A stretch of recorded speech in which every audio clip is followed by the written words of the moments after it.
إن الحمد لله نحمده ونستعينه ونستغفره ونعوذ بالله من شرور أنفسنا ومن سيئات أعمالنا من يهده الله فلا مضل له ومن يضلل فلا هادي له وأشهد أن لا إله إلا الله وحده لا شريك له وأشهد أن محمدًا عبده ورسوله يا أيها الذين آمنوا اتقوا الله حق تقاته ولا تموتن إلا وأنتم مسلمون يا أيها الناس اتقوا ربكم الذي خلقكم من نفس واحدة وخلق منها زوجها وبث منهما رجالا كثيرا ونساء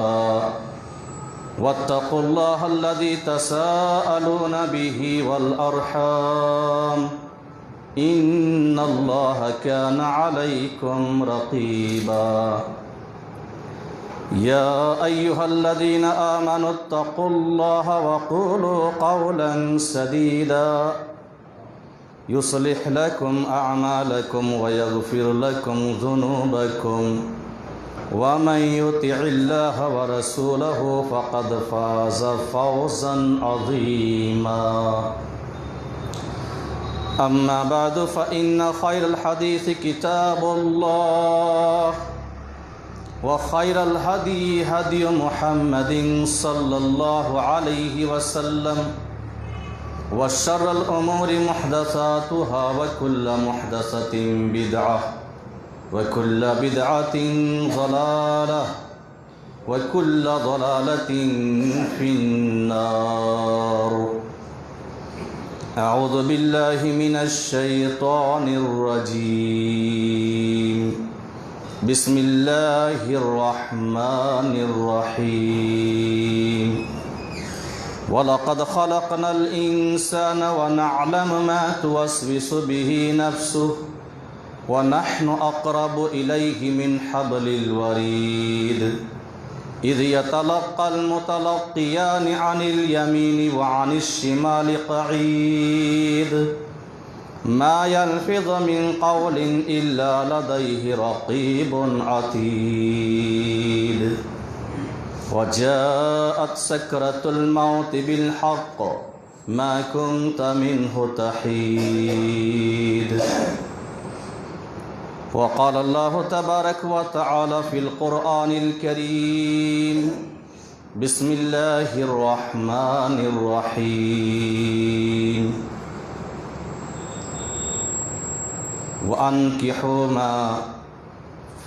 فأنكحوا ما تاب لكم من النساء مثنى وثلاث ورباع فإن خفتم ألا تعدلوا فواحدة أو ما ملكت أيمانكم.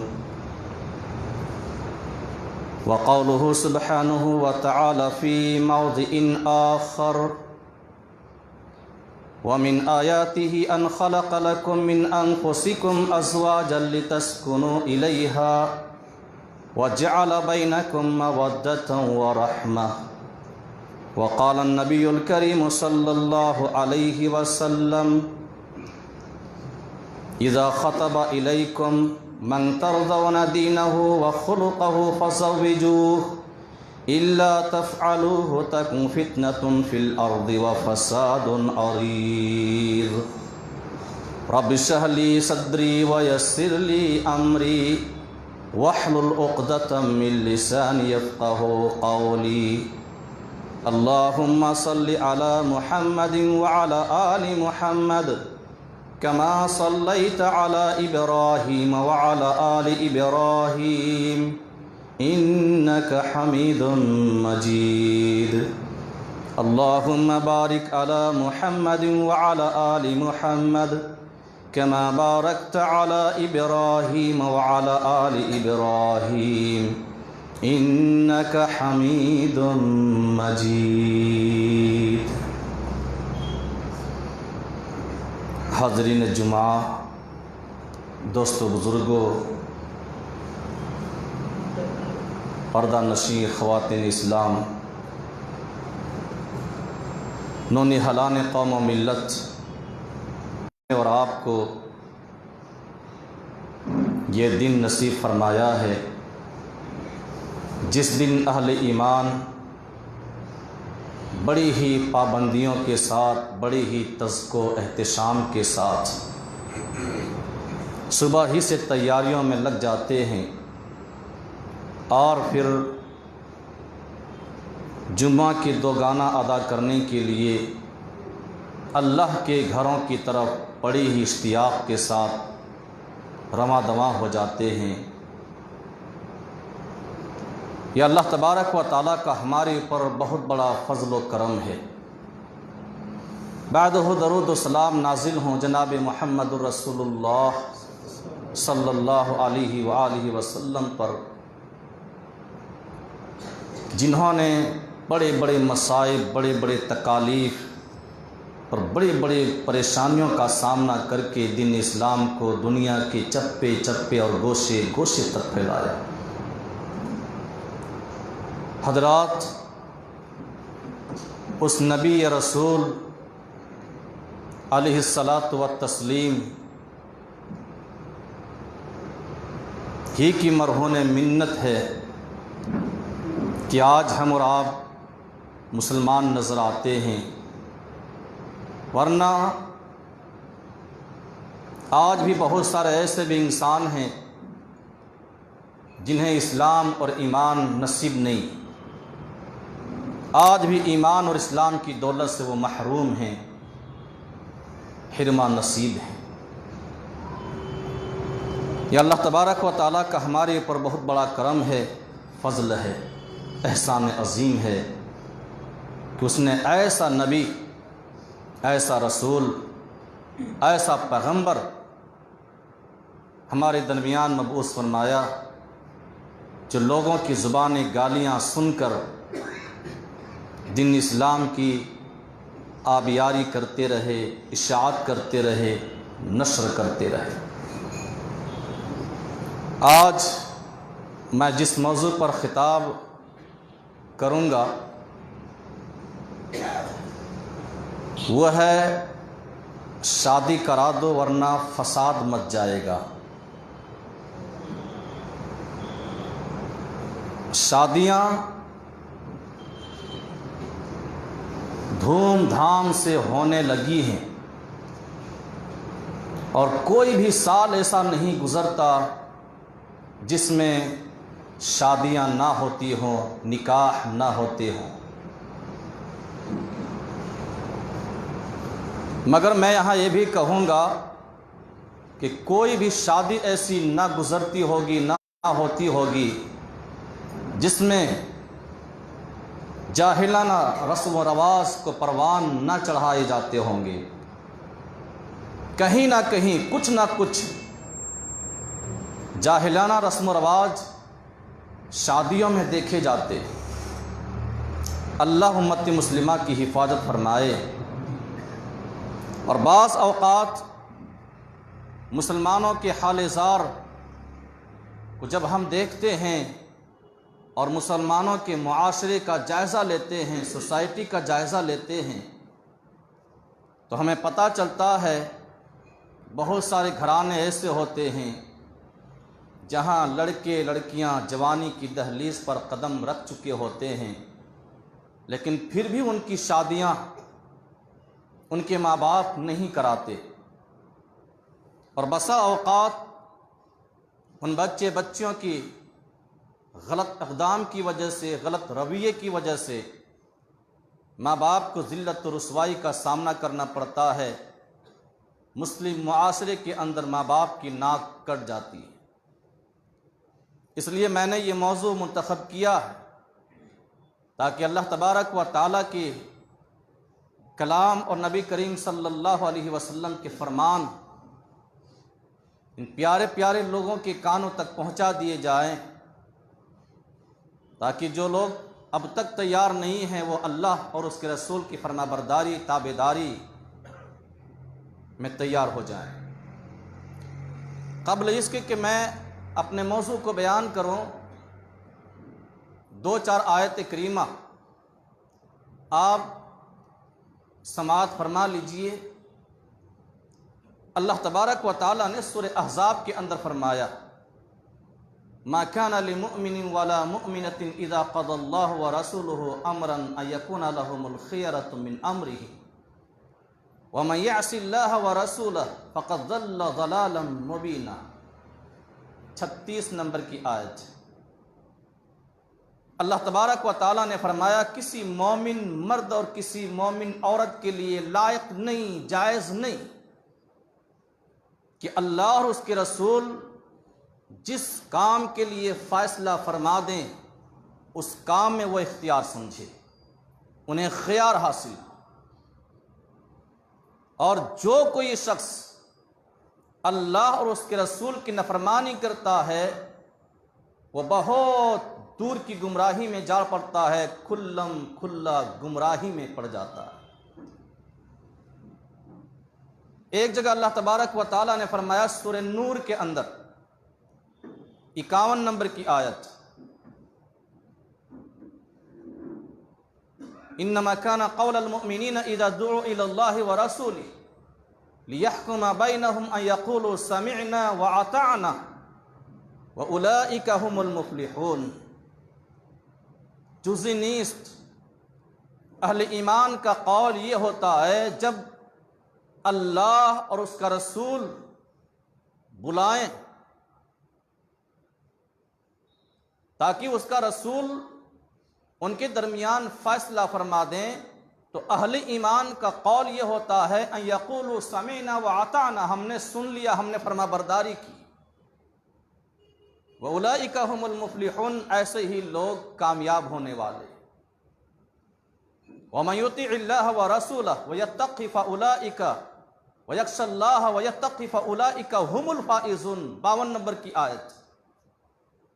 اور جو شخص اللہ اور اس کے رسول کی فرما برداری کرتا ہے یا کرے گا اور اللہ تبارک و تعالیٰ سے ڈرتا ہے، تقوی کی راہ اختیار کرتا ہے، تو یہی لوگ کامیاب ہونے والے ہیں، فوزیاب ہونے والے۔ ایک جگہ اللہ تبارک و تعالیٰ نے سورہ نساء کے اندر فرمایا وَمَن يُشَاقِقِ الرَّسُولَ مِن بَعْدِ مَا تَبَيَّنَ لَهُ الْهُدَىٰ وَيَتَّبِعْ غَيْرَ سَبِيلِ الْمُؤْمِنِينَ نُوَلِّهِ مَا تَوَلَّىٰ وَنُصْلِهِ جَهَنَّمَ وَسَاءَتْ مَصِيرًا۔ جو شخص رسول صلی اللہ علیہ وسلم کی مخالفت کرتا ہے یا کرے گا بعد اس کے کہ ہدایت آ چکی ہے، اور مومنین کے راستے کو چھوڑ کر کوئی اور راستہ اختیار کرتا ہے، نوَلِّهِ مَا تَوَلَّىٰ، تو ہم اسے اسی جانب پھیر دیتے ہیں، وَنُصْلِهِ جَهَنَّمَ، اور ہم اسے جہنم رسید کر دیں گے، وَسَاءَتْ مَصِيرًا، اور وہ بہت برا ٹھکانہ ہے۔ اس طرح اگر دیکھا جائے تو کئی آیات ہیں جن سے ہمیں یہ بات معلوم ہوتی ہے کہ اہل ایمان وہ ہے جو اللہ اور اس کے رسول کے فیصلے کو بشرح صدر تسلیم کر لیتا ہے۔ اہل ایمان وہ ہے جو اللہ اور اس کے رسول کی اطاعت و فرما برداری کرتا۔ اہل ایمان وہ ہے جو اللہ اور اس کے رسول کے فیصلے پر راضی ہو جاتا ہے، خوشی بخوشی راضی ہو جاتا۔ اہل ایمان وہ ہے جو اللہ اور اس کے رسول کی مخالفت سے ڈرتا ہے، کہیں مبادا اس کے اوپر عذاب نازل نہ ہو جائے فتنوں کی شکل میں۔ اہل ایمان وہ ہے جو اللہ تبارک و تعالیٰ سے خوف کھاتا ہے، پرحذر رہتا ہے، ڈرتا ہے کہ اگر رسول کی مخالفت کی گئی، مومنین کے راستوں کو ترک کر دیا گیا، کتاب و سنت کو بالائے طاق رکھ دیا گیا، اللہ اور اس کے رسول کے احکامات کو پس پشت ڈال دیا گیا، تو اللہ تبارک و تعالیٰ جہنم کے اندر داخل فرمائے گا، اور وہ بہت برا ٹھکانہ ہے۔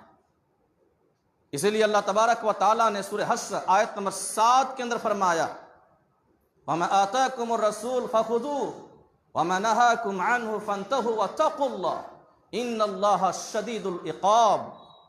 لوگو تمہیں رسول جو دے دیں اسے لے لو، اور جس چیز سے تمہیں روک دیں اس سے رک جاؤ۔ وَاتَّقُوا اللَّهَ، اور اللہ تبارک و تعالیٰ سے ڈرو، إِنَّ اللَّهَ شَدِيدُ الْعِقَابِ، بے شک اللہ سخت سزا دینے والا۔ سورہ احزاب کے اندر اللہ تبارک و تعالیٰ نے فرمایا لَقَدْ كَانَ لَكُمْ فِي رَسُولِ اللَّهِ أُسْوَةٌ حَسَنَةٌ لِمَنْ كَانَ يَرْجُو اللَّهَ وَالْيَوْمَ الْآخِرَ وَذَكَرَ اللَّهَ كَثِيرًا، 21 نمبر کی آیت۔ البتہ تحقیق کے رسول صلی اللہ علیہ وسلم کی زندگی میں تمہارے لیے بہترین نمونہ اسوہ حسنہ ہے، بہترین قدوہ ہے۔ جو اللہ پر اور یوم آخرت پر ایمان رکھتا، اسے پتہ چلا ایمان کے جز میں سے ایک جز یہ بھی ہے کہ آدمی اللہ کے رسول صلی اللہ علیہ وسلم کی نقش قدم پر چلے۔ اگر نقش قدم پر چلنا چھوڑ دیتا ہے تو گویا کہ وہ ایمان سے خارج ہو جاتا۔ اللہ تبارک و تعالی ہماری حفاظت فرمائے، ہمیں ہدایت اور رہنمائی فرمائے۔ میں نے یہ چند آیات آپ کے درمیان اس لیے رکھے ہیں تاکہ آپ کو معلوم ہو جائے کہ اللہ اور اس کے رسول کے فرامین کس قدر اہمیت کے حامل ہیں اور اہل ایمان کون ہوتے، اور یہ بھی پتہ چل جائے کہ اللہ اور اس کے رسول کی نافرمانی کرنے کا انجام کتنا بھیانک اور کتنا برا ہوتا ہے۔ شادی بیاہ حیات انسانی کے لیے نہایت ہی ضروری چیز ہے۔ انسان اور حیوان کی بقا اور اس کا دار و مدار مرد عورت، نر اور مادہ کے وجود پر موقوف ہے۔ کائنات عالم کی زینت، سنگار انہی دونوں کی وجہ سے۔ اسی لیے قرآن کریم پڑھیں گے تو پتہ چلے گا کہ اللہ تبارک و تعالیٰ نے مرد عورت کے جوڑے کو روز ازل ہی میں پیدا کر دیا تھا۔ سورہ نساء سورہ نمبر 4 آیت نمبر 1 پہلی آیت پڑھیے، یا ایھا الناس اتقوا ربکم الذی خلقکم من نفس واحدہ، اے لوگو تم ڈرو اپنے اس پروردگار سے جس نے تم سب کو نفس واحد سے پیدا فرمایا ہے، ایک جان سے پیدا فرمایا۔ وَخَلَقَ مِنْهَا زَوْجَهَا، اور اسی نفس واحد سے اس کا جوڑا بھی بنایا۔ وَبَثَّ مِنْهُمَا رِجَالًا كَثِيرًا وَنِسَاءً، اور پھر ان دونوں سے دنیا کے اندر بہت سارے مرد عورت کو پھیلا دیا۔ وَاتَّقُوا اللَّهَ الَّذِي تَسَاءَلُونَ بِهِ وَالْأَرْحَامَ، اور لوگو ڈرو اللہ تبارک و تعالیٰ سے جسے تم آپس میں ایک دوسرے کے لیے سوال کرتے ہو، والارحام، اور تم ڈرو رشتے اور ناتوں کو توڑنے سے۔ اللہ تبارک و تعالیٰ تمہارے اوپر نگراں ہے، رقیب ہے۔ ایک اور جگہ سورہ حجرات کے اندر اللہ تبارک و تعالیٰ نے فرمایا، 49 نمبر کی سورہ اور 13 نمبر کی آیت، اِنَّا خَلَقْنَاكُم مِّن ذَكَرٍ وَأُنثَىٰ وَجَعَلْنَاكُمْ شُعُوبًا وَقَبَائِلَ لِتَعَارَفُوا إِنَّ أَكْرَمَكُمْ عِندَ اللَّهِ أَتْقَاكُمْ، بے شک ہم نے تمہیں مرد اور عورت سے پیدا کیا ہے اور پھر تمہیں قوموں اور قبیلوں میں تقسیم کر دیا ہے، بانٹ دیا ہے، لِتَعَارَفُوا، تاکہ تم ایک دوسرے کو پہچان سکو، فلاں قبیلے کا رہنے والا ہے، فلاں قبیلے کا رہنے والا ہے، فلاں قبیلے کا رہنے والا۔ اللہ تبارک و تعالیٰ کے نزدیک تم میں سب سے زیادہ پرہیزگار، سب سے زیادہ معزز، سب سے زیادہ مکرم، سب سے زیادہ عزت والا وہ ہے اتقاکم، جو تم میں سب سے زیادہ تقوی والا ہے، سب سے زیادہ پرہیزگار۔ تقوی شعار وہ اللہ کے نزدیک سب سے زیادہ مکرم اور محترم ہے۔ ان آیات کریمہ سے یہ بات واضح ہو گئی کہ در حقیقت یہ دونوں، یہ مرد اور عورت، ایک دوسرے کے محتاج ہیں۔ مرد عورت کا محتاج ہے، عورت مرد کا محتاج ہے۔ اللہ تبارک و تعالیٰ نے قرآن کریم کے اندر فرمایا، ہن لباس لکم وانتم لباس لہن، وہ تمہارے لیے پوشاک ہیں اور تم ان کے لیے پوشاک ہو۔ غور کرنے کی بات ہے میرے بھائی اور دوست بزرگوں، اللہ تبارک و تعالیٰ نے ایک دوسرے کے لیے پوشاک قرار دیا ہے، لباس قرار دیا ہے۔ ہن لباس لکم وانتم لباس لہن، وہ تمہارے لیے پوشاک ہیں اور تم ان کے لیے پوشاک ہو۔ کیا مطلب؟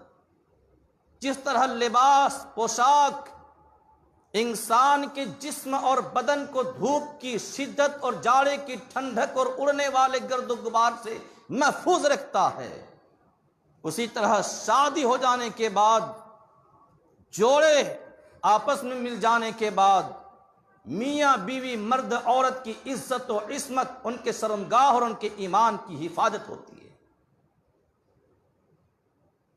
بغیر لباس کے جس طرح جسم اور بدن غیر محفوظ ہوتا ہے، بغیر جوڑے کے انسان غیر محفوظ ہوتا ہے۔ آج ہم اور آپ آج دیکھ رہے ہیں کہ جن کے یہاں شادیاں جلدی نہیں ہوتی، وقت پر نہیں ہوتی، کیسے کیسے فتنے ان کے یہاں جنم لیتے ہیں۔ جس معاشرے میں شادیاں نہیں ہوتی اس معاشرے کے اندر کیسے کیسے فتنے جنم لیتے ہیں۔ کیا ہماری آنکھوں سے اوجھل ہے؟ نہیں، آئے دن ہم اور آپ اخباروں میں پڑھتے ہیں، آئے دن ہم اور آپ نیوز دیکھتے رہتے ہیں، سنتے رہتے ہیں۔ یہ حقیقت آشکارا ہماری نگاہوں کے سامنے۔ اسی لیے اللہ تبارک و تعالیٰ نے کیا فرمایا؟ ہن لباس لکم، وہ تمہاری پوشاک اور تم ان کے لیے پوشاک ہو۔ معلوم ہوا کہ انسان کو زندگی گزارنے کے لیے ایک دوسرے کی ضرورت پڑتی ہے، اور ان دونوں میں چولی دامن کا ساتھ ہے، کبھی ایک دوسرے سے جدا نہیں ہو سکتے۔ جو شخص بغیر شادی کیے اپنی زندگی گزارتا ہے، ذرا پوچھئے اس آدمی سے اس کے دل پر کیا گزرتا ہے، کیسے لمحات اس کے گزرتے ہیں، کیسے اوقات وہ کاٹتے ہیں۔ اگر کوئی آدمی مجبور ہے، پریشان حال ہے، وہ اس قابل نہیں ہے تو اور بات ہے، لیکن اگر انسان کے پاس سب کچھ موجود ہے، مال ہے، دولت ہے، طاقت ہے، ثروت ہے، سب کچھ موجود ہے، اس کے باوجود وہ شادی نہیں کرتا، تو پوچھئے اس آدمی سے تنہائی میں کہ تمہارے اوقات کیسے صرف ہوتے ہیں، تمہارے دن کیسے کٹتے ہیں، تمہاری رات کیسے گزرتی ہے۔ کیوں؟ اس لیے کہ اللہ تبارک و تعالیٰ نے شادی بیاہ کو سکون، اطمینان، راحت اور آرام کا ذریعہ قرار دیا، تسکین قلب کا ذریعہ قرار دیا، سکون قلب کا ذریعہ قرار دیا، اور اللہ تبارک و تعالیٰ نے اپنی نشانی قرار دیا شادی بیاہ کو۔ اللہ رب العالمین نے قرآن کریم کے اندر فرمایا وَمِنْ آيَاتِهِ أَنْ خَلَقَ لَكُم مِّنْ أَنفُسِكُمْ أَزْوَاجًا لِتَسْكُنُوا إِلَيْهَا وَجَعَلَ بَيْنَكُم مَّوَدَّةً وَرَحْمَةً إِنَّ فِي ذَلِكَ لَآيَاتٍ لِقَوْمٍ يَتَفَكَّرُونَ۔ سورہ روم کی آیت 30 نمبر کی سورہ اور 21 نمبر کی آیت، اللہ تبارک و تعالیٰ نے فرمایا وَمِنْ آیَاتِهِ، اور اس کی نشانیوں میں سے ہے ان خلق لکم ازواجا لتسکنوا الیہا،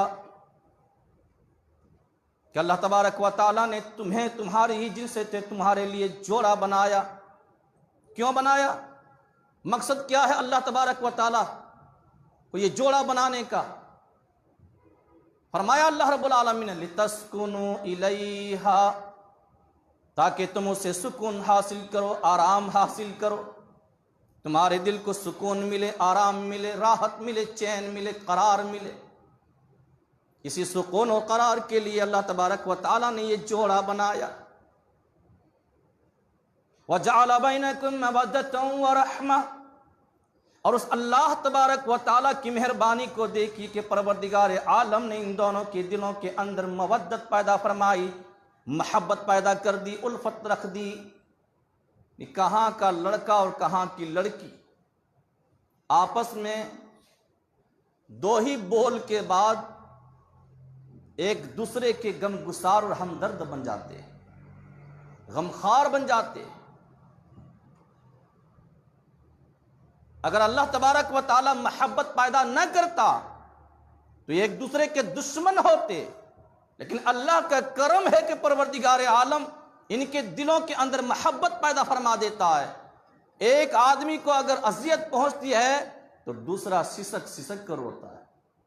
بیوی کو اذیت پہنچ گئی، شوہر کے اندر اگر بیوی کی تڑپ ہے، محبت ہے، تو وہ شوہر سسک سسک کر روتا ہے۔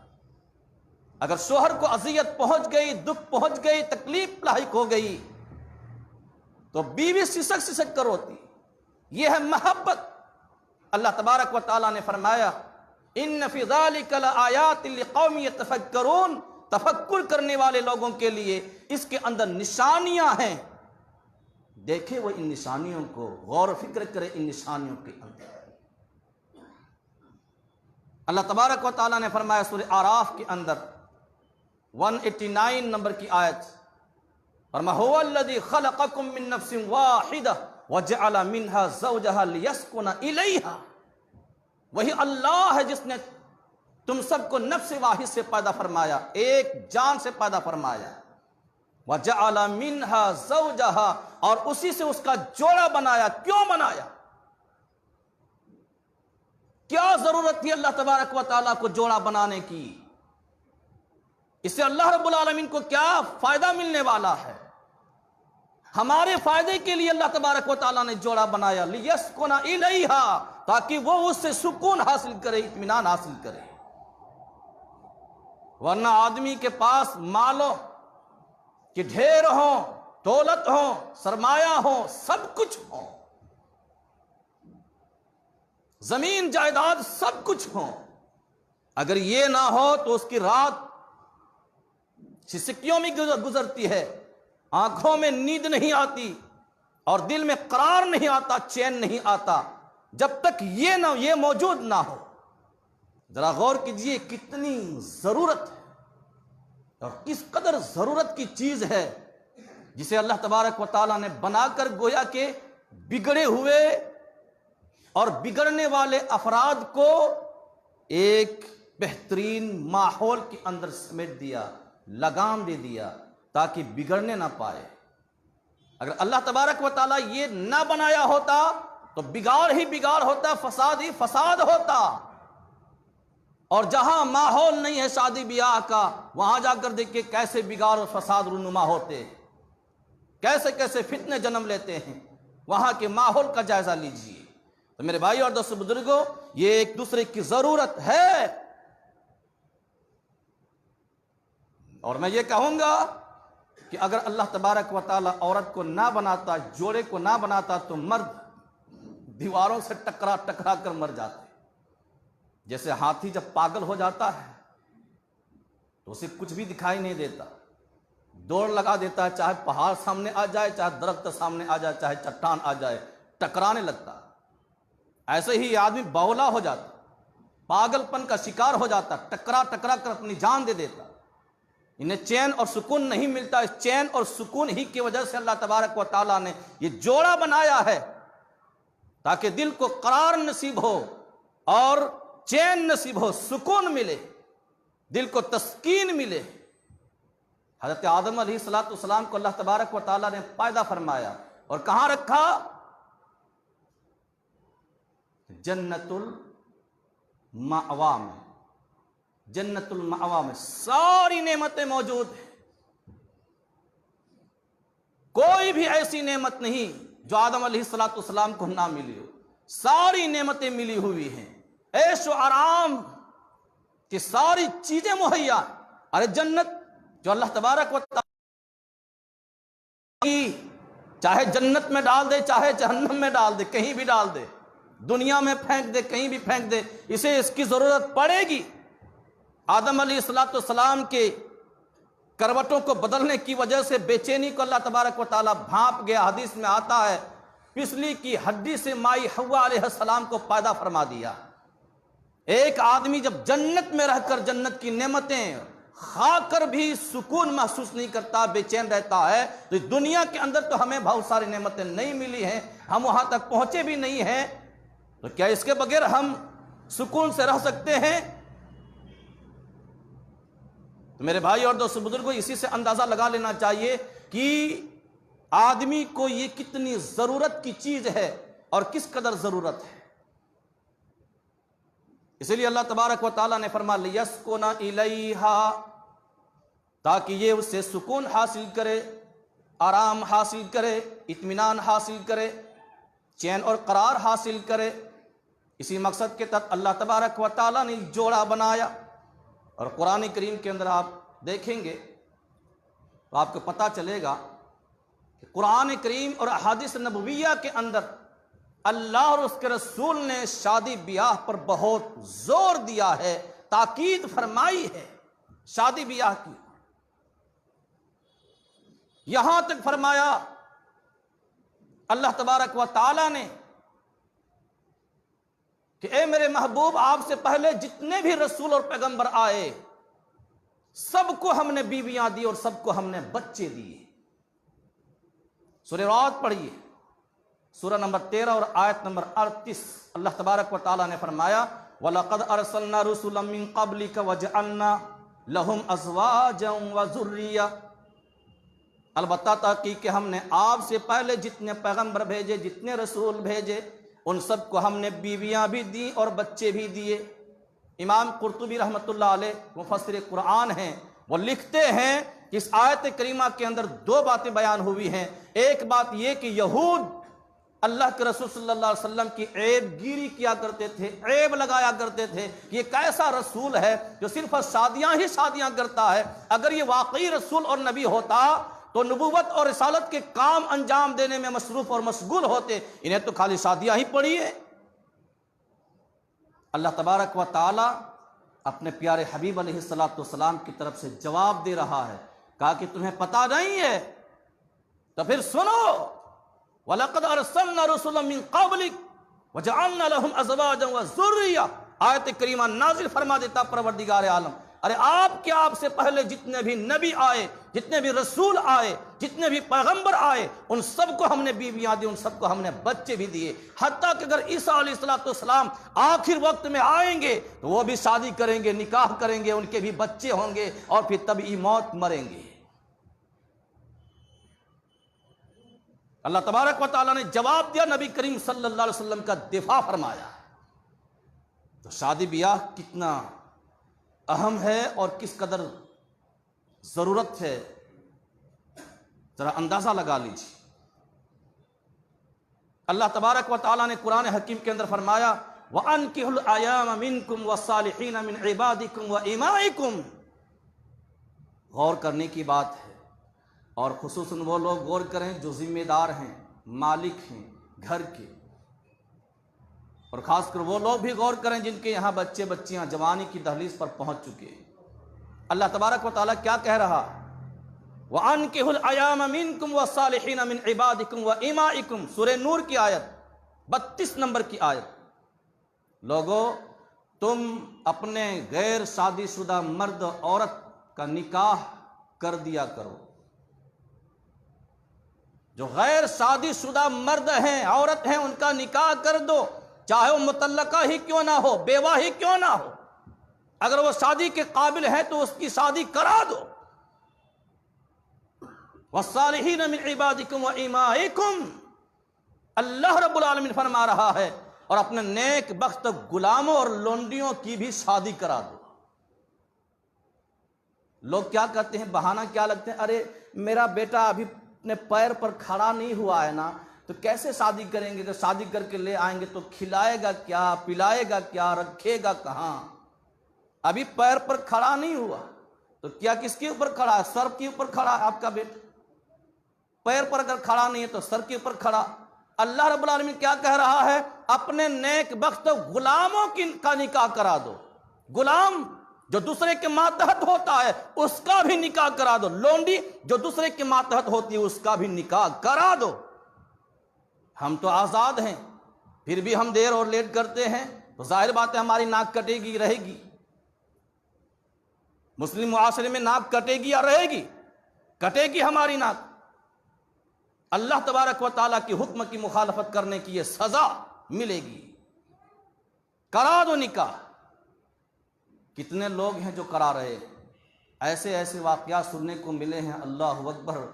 ایک آدمی کے بارے میں آیا، میں نے بہت زور لگا، میں نے دیکھا کہ یہ اس کی عمر بھاگتی چلی جا رہی، بھاگتی چلی جائے، 30 32 35۔ نے کہا کہ بھائی کیوں نہیں نکاح کہا مولوی صاحب کیا بتائیں، میں تو بالکل تیار ہوں لیکن گھر والے نہیں کرا رہے۔ کیا وجہ ہے بھائی؟ وجہ یہ ہے کہ وہ لوگ ڈرتے ہیں کہ اگر نکاح کرا دیں گے پھر یہ بیوی کو لے کر چلا جائے گا، ہمیں نہیں دیکھے گا، کھلائے پلائے گا نہیں، بیوی کو لے کر نکل جائے، اس وجہ سے شادیاں نہیں کرا رہے۔ چاہے وہ زنا ہی کیوں نہ کرے، بسا اوقات ماں باپ چھوٹ دے دیتے ہیں کہ بیٹا جاؤ، تم اپنا منہ کالا کرتے رہو کسی غیر کے ساتھ، لیکن ابھی شادی کی بات نہیں کرنا۔ اور کبھی کبھی 30 32 کی عمر کو پہنچ گیا ہے، باپ سے کہا جاتا ہے اپنے بیٹے کا نکاح کرا دو، کہتے ہیں ابھی عمر ہی کیا ہوئی، 50 تک پہنچ جائے گا تب عمرہ ہوگی. جب سینکڑوں چوہے کھا چکے ہوں گے تب عمرہ ہوگی. کہتے ہیں ابھی عمرہ ہی کیا ہوئی، شادیاں کرا دو، یہ اللہ تبارک و تعالیٰ کا حکم ہے. اس حکم کی تعمیل کتنے لوگ بجا لاتے ہیں. اللہ اکبر. اور قرآن کریم سورہ نساء پڑھیے، سورہ نمبر 4 اور آیت نمبر 3. اللہ تبارک و تعالیٰ نے کیا فرمایا؟ وَإِنْ خِفْتُمْ أَلَّا تُقْسِطُوا فِي الْيَتَامَى فَانكِحُوا مَا طَابَ لَكُم مِّنَ النِّسَاءِ مَثْنَىٰ وَثُلَاثَ وَرُبَاعَ فَإِنْ خِفْتُمْ أَلَّا تَعْدِلُوا فَوَاحِدَةً أَوْ مَا مَلَكَتْ أَيْمَانُكُمْ ذَلِكَ أَدْنَىٰ أَلَّا تَعُولُوا. اللہ تبارک و تعالیٰ نے کیا فرمایا؟ اگر تمہیں اس بات کا اندیشہ ہو کہ تم یتیم لڑکیوں کو نکاح کرنے کے بعد انصاف نہ کر سکو، فَانكِحُوا مَا طَابَ لَكُم مِّنَ النِّسَاءِ مَثْنَىٰ، تو تم جو عورتیں تمہیں پسند آئیں ان میں سے 2 3 4 سے نکاح کر لو. اللہ تبارک و تعالیٰ نے ایک کی بات کہا، سب سے پہلے تو 2 سے شروع کیا اللہ نے. جب 2 کی بات آتی ہے تو مائیں اور بہنوں کے کان کھڑے ہو جاتے ہیں. مولوی صاحب پھر آ گئے، پتہ نہیں کتنے لوگوں کے 2 کرا کر چھوڑیں گے. اللہ کا حکم ہے، اللہ کے قانون سے سرتابی کا نتیجہ دائر اسلام سے خارج ہے. اللہ کا قانون ہے، اگر نہیں کرتے تو کوئی بات نہیں، لیکن کوئی بھی مرد کوئی بھی عورت اللہ کی اس قانون کے خلاف زبان دراز نہیں کر سکتے. اللہ یہاں آفر دے رہا ہے کہ 2 3 4 سے کرو. اور یہ لوگ ڈھنڈورا پیٹتے رہتے ہیں، بدنام کرتے رہتے ہیں، ارے 2 کر لیے، ارے ایک اور بھی کر لیے. واہ، ایسا لگتا ہے کہ گویا کہ کسی کو قتل کر کے آیا، سب سے بڑا جرم کر ڈالا. کتنے لوگ ہیں ایسے جن کو اللہ تبارک و تعالیٰ نے طاقت دی کہ بیک وقت وہ 4 بیویاں اپنے نکاح میں رکھ سکتا ہے، لیکن اس ماحول کی وجہ سے، ان عورتوں کی وجہ سے، ان کے لٹھ اور ڈنڈے کی ڈر کی وجہ سے یہ تیار نہیں ہو رہے ہیں. اور کتنے ایسی لڑکیاں ہیں جو اپنے گھروں میں پڑی ہوئی ہیں بیچارے. کتنے ایسی لڑکیاں، اگر 2 3 4 کا اگر ماحول بن جائے تو میں سمجھتا ہوں کہ کتنے ایسی بچیاں ہیں جو انتظار میں ہیں، جن کے ماں باپ غریب ہیں، منہ مانگا جہیز نہیں دے سکتے ہیں، اس کی وجہ سے وہ بیٹھی ہوئی ہے اپنے گھروں کے اندر. اگر یہ ماحول بن جائے تو ان کے بھی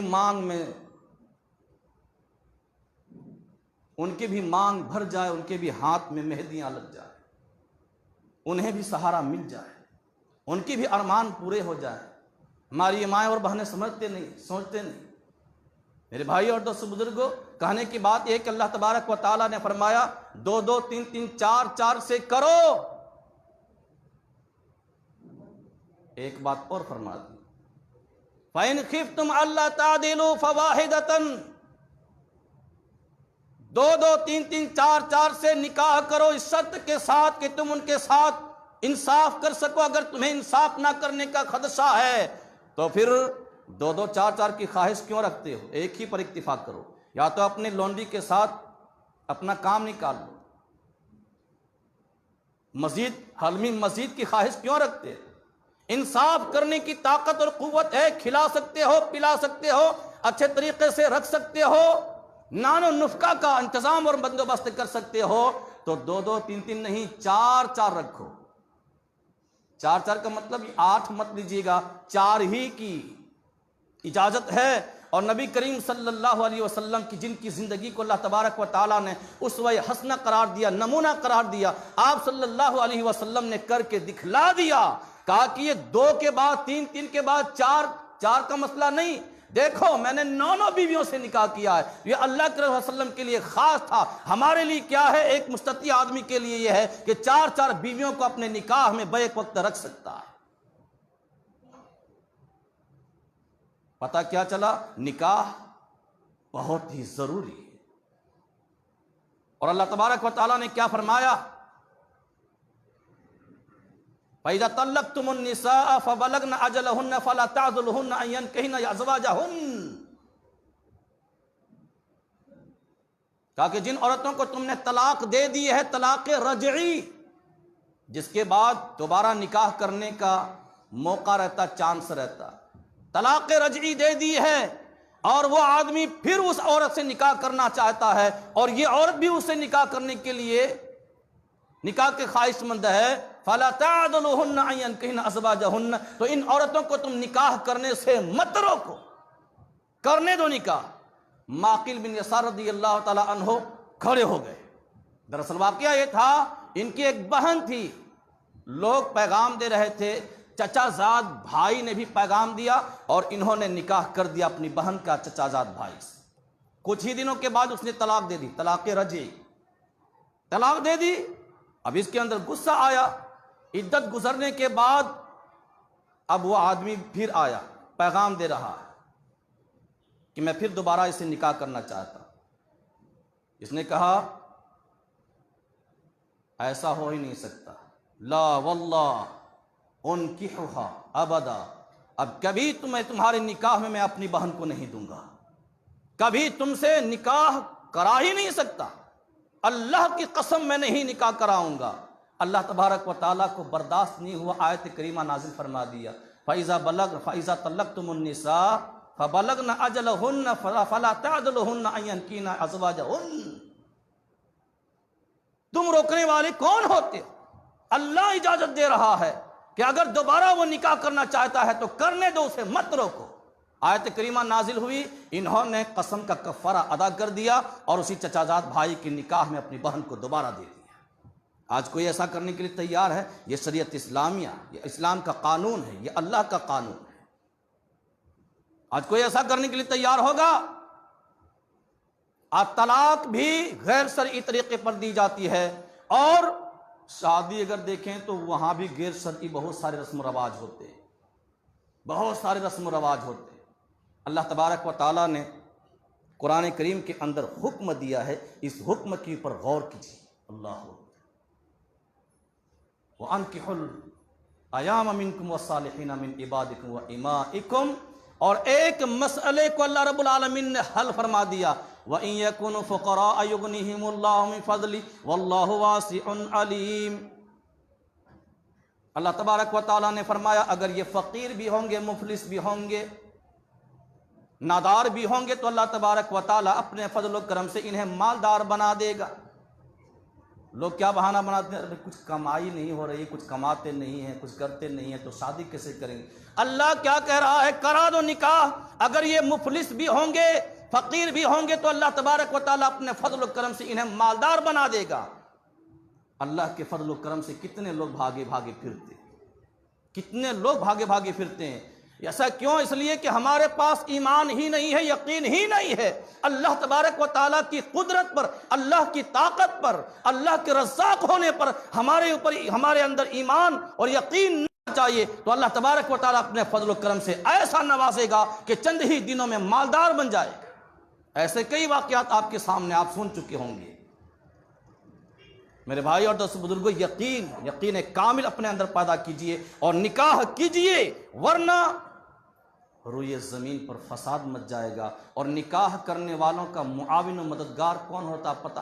اللہ تبارک و تعالیٰ ہوتا ہے، سب سے بڑا طاقتور قوت والا اللہ رب العالمین ہوتا ہے۔ نبی کریم صلی اللہ علیہ وسلم نے فرمایا ثلاثۃ حق علی اللہ عز وجل عونہم المکاتب الذی یرید الادا والناکح الذی یرید العفاف والمجاہد فی سبیل اللہ۔ نسائی کی روایت، سنن نسائی کی روایت۔ نبی کریم صلی اللہ علیہ وسلم نے فرمایا 3 قسم کے لوگ ایسے ہیں جن کا تعاون کرنا اللہ رب العالمین کے اوپر حق ہے، اللہ کی ذمہ داری ہے ان کی مدد کرنا، ان کا تعاون کرنا۔ المکاتب الذی یرید الادا، وہ مکاتب غلام جو ادا کرنے کا ارادہ رکھتا ہو، والناکح الذی یرید العفاف، اور وہ نکاح کرنے والا آدمی جو اپنے شرمگاہ کی حفاظت کی غرض سے نکاح کرتا، والمجاہد فی سبیل اللہ، اور وہ اللہ کی راہ میں جہاد کرنے والا، اللہ کی راہ میں جہاد کرنے والا مجاہد۔ ان تینوں کا معاون و مددگار اللہ تبارک و تعالی ہوتا ہے۔ چونکہ ہمارے پاس یقین کامل ہے ہی نہیں، اللہ پر مکمل بھروسہ ہے ہی نہیں ہمارا، اسی لیے ہم اللہ تبارک و تعالیٰ کے فضل و کرم سے دور رہتے ہیں، اور اللہ کا فضل ہمارے اوپر نہیں ہوتا۔ اگر ایسا یقین پیدا ہو جائے، اللہ اکبر، نبی کریم صلی اللہ علیہ وسلم کے دور میں نکاح کیسا ہوتا؟ کچھ بھی نہیں ہے آدمی کے پاس۔ سہل بن سعد رضی اللہ تعالیٰ عنہ راوی حدیث کہتے ہیں ایک خاتون آئی، ایک عورت آئی نبی کریم صلی اللہ علیہ وسلم کے پاس اور کہنے لگی وہبت لک نفسی، اللہ کے رسول میں نے اپنے آپ کو آپ کے حوالے کر دیا، جو فیصلہ فرمائے۔ نبی کریم صلی اللہ علیہ وسلم نے سر سے اوپر سے نیچے تک دیکھا، اپنا سر جھکا لیے، کچھ جواب نہیں دیا۔ وہ آدمی وہیں بیٹھا تھا، فقام رجل، کھڑا ہو گیا وہ آدمی، کہنے لگا اللہ کے رسول اگر آپ کو اس عورت کی حاجت نہیں ہے، ضرورت نہیں ہے، تو اس عورت سے میرا ہی نکاح کر دے۔ نبی کریم صلی اللہ علیہ وسلم نے کہا حل معک شیء، تمہارے پاس کوئی چیز ہے مہر دینے کے لیے؟ کہا کہ نہیں۔ کہا کہ التمس، جا کر ڈھونڈو، تلاش کرو اپنے گھر میں، ولو خاتم من حدید، چاہے لوہے کی انگوٹھی ہی صحیح لے کر آؤ۔ وہ گیا ڈھونڈ رہا ہے، کہیں لوہے کی انگوٹھی بھی نہیں ملی۔ اللہ اکبر، کیسے لوگ ہوتے تھے، کیسے لوگ ہوتے تھے۔ کہ اللہ کے رسول ڈھونڈا، تلاش کیا، کھوجا، کہیں کچھ نہیں ملا۔ اللہ کے رسول، بعض روایتوں میں آتا ہے، کہتے ہیں اللہ کے رسول یہ ازار ہے جو میں نے پہنا ہوا ہے، آپ کہیں تو آدھا اس خاتون کو دے دیں اور آدھا میں استعمال کر لوں۔ نبی کریم صلی اللہ علیہ وسلم نے فرمایا کہ اگر اس ازار کو دو ٹکڑے میں تقسیم کر لیتے ہیں تو تمہارے لیے کیا بچے گا؟ آپ صلی اللہ علیہ وسلم نے پوچھا حل معک من القرآن، کیا قرآن میں سے کوئی چیز تمہارے پاس ہے؟ کتنی کتنی صورتیں تمہیں یاد ہے؟ اس آدمی نے گنانا شروع کر دیا، سورۃ کذا و سورۃ کذا و سورۃ کذا، کئی صورتیں گنوا دیے اس آدمی نے۔ نبی کریم صلی اللہ علیہ وسلم نے فرمایا جاؤ، میں نے تمہارا نکاح قرآن کریم کی صورتوں کے عوض کر دیا۔ کچھ تھا اس آدمی کے پاس؟ ایک لوہے کی انگوٹھی بھی نہیں۔ ایسے ایسے لوگ گزرے ہیں، ایسے ایسے گھرانے اسلام کے، لیکن پھر بھی نکاح، پھر بھی شادی ہو رہی ہے، نہ بارات ہے، نہ جوڑا ہے، نہ گھوڑا ہے، نہ گدھا، کچھ بھی نہیں۔ نکاح کر دیا نبی کریم صلی اللہ علیہ وسلم نے۔ تو نکاح اتنا آسان تھا، آج لوگوں نے مشکل بنا دیا، زنا آسان ہو گیا۔ نکاح کرا دو۔ اللہ کے رسول صلی اللہ علیہ وسلم فرماتے ہیں، ابو ہریرہ رضی اللہ تعالیٰ عنہ راوی حدیث ہیں، اذا خطب علیکم من ترضون دینہ وخلقہ فزوجوہ، جب کوئی دیندار بااخلاق آدمی پیغام دے، فزوجوہ، تو تم اپنی لڑکی کا اسے نکاح کرا دو۔ الا تفعلوا، اگر تم نکاح نہیں کراتے، تکن فتنۃ فی الارض، تو زمین پر فتنہ پھیل جائے گا، وفساد عریض، اور بہت بڑا فساد برپا ہو جائے گا۔ ترمذی کی روایت، سنن ترمذی کی صحیح روایت۔ اسی لیے میں نے ٹاپک کا نام ہی رکھ دیا شادی کرا دو ورنہ فساد مچ جائے گا۔ لڑکا جوان ہو جائے گا، ادھر وہ تانک جھانک کرنا شروع کر دے گا، اور موقع دے کر لے کر رفو چکر ہو جائے گا۔ لڑکی جوان ہو گئی، ادھر ادھر تانک جھانک شروع کر دی۔ ماں باپ کو ہمیشہ اپنے بال بچوں کے اوپر نظر رکھنا چاہیے، غور و فکر کرتے رہنا چاہیے، اس کے جسامت پر غور و فکر کرتے رہنا چاہیے، اور پھر ان کے لیے تعلیم کا بندوبست کرتے رہنا چاہیے، تربیت کا خاص طور پر بندوبست کرنا چاہیے، اور دیکھتے رہنا چاہیے ان کی حرکتیں کیسی کیسی ہو رہی ہیں۔ ان کی حرکتوں سے پہچان لینا چاہیے کہ اب یہ قابل ہو گئے ہیں شادی کے، اب انہیں شادی کر دینا چاہیے۔ وقت پر شادی کر دینے سے ناک کٹنے سے بچ جائے گی، اگر وقت پر شادی نہیں ہوئی تو ناک بھی کٹے گی اور خاندان میں رہنا مشکل ہو جائے گا، سر نیچا ہو جائے گا، کبھی اٹھا کر چل نہیں سکتے، پھر کہنے پر مجبور ہو جائے گا کوئی کہ دل کے پھپھولے جل اٹھے سینے کے داغ سے، اور اس گھر کو آگ لگ گئی گھر کے چراغ سے۔ آج کتنے ایسی بچیاں ہیں جو غیروں کے ساتھ بھاگ رہے ہیں، کتنے ایسے بچیاں ہیں، بچے ہیں جو اپنے باپ کی اجازت کے بغیر شادیاں کر لے رہے ہیں۔ کیا ایسی شادی جائز ہے اسلام کے اندر؟ یہ عجیب و غریب مسئلہ ہے، وقت اجازت نہیں دیتا ورنہ میں بتا دیتا۔ سورہ ممتحنہ پڑھ لیجئے گا ایک مرتبہ، سورہ ممتحنہ پڑھ لیجئے۔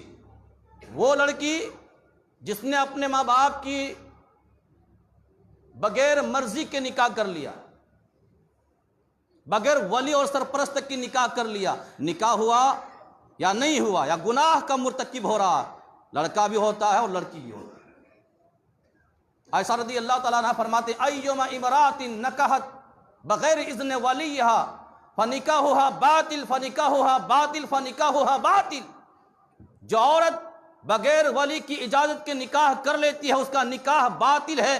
ایک مرتبہ نہیں، تین مرتبہ فرمایا نکاح باطل ہے۔ وہ جب تک رہے گا گنہگار بن کر رہے گا۔ غور کرنے کی بات ہے میرے بھائی اور دوست بزرگوں، آج شادیاں نہیں ہوتی، بہت دیر کر دیتے ہیں، لیٹ کر دیتے ہیں، پتہ نہیں کیا لوگوں کے ذہن میں چلتا رہتا ہے۔ اللہ رب العالمین سے ہم دعا کرتے ہیں، اللہ جن کے یہاں بال بچے جوانی کی دہلیز کو پہنچ گئے ہیں ان کے ماں باپ کو جلد شادیاں کرنے کی توفیق عطا فرما دیں۔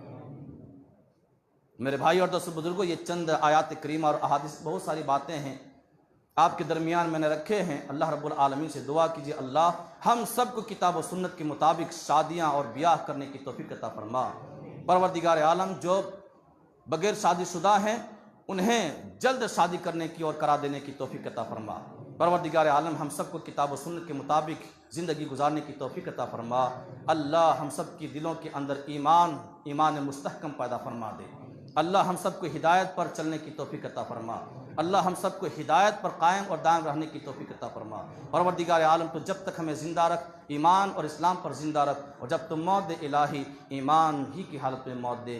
آمین وآخر دعوانا الحمدللہ رب العالمین وصلی اللہ علیہ وآلہ وسلم۔